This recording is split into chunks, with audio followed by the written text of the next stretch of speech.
Here we have a problem on indices.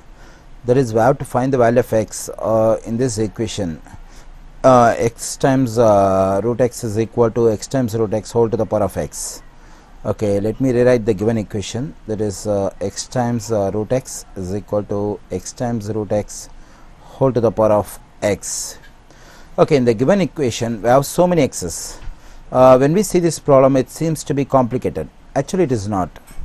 Okay, let us see how this problem can be solved easily.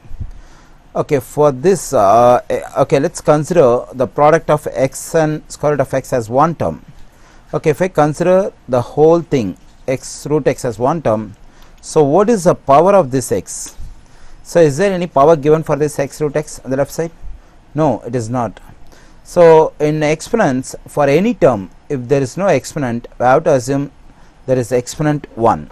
So for x root x also we can assume there is whole power 1. So there is nothing wrong in assuming exponent 1 for any term.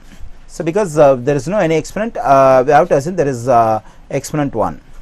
And there is a law in exponents, that is a to the power of x is equal to a to the power of 3.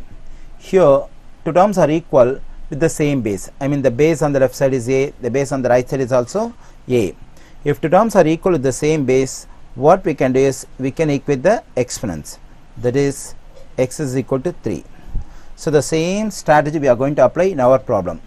So the base on the left side, the given equation is x times square root of x. The base on the right side is also the same x times square root of x. So we have the same base on both sides. So what we can do is we can equate the exponents, that is 1 and x. We'll be getting 1 is equal to x.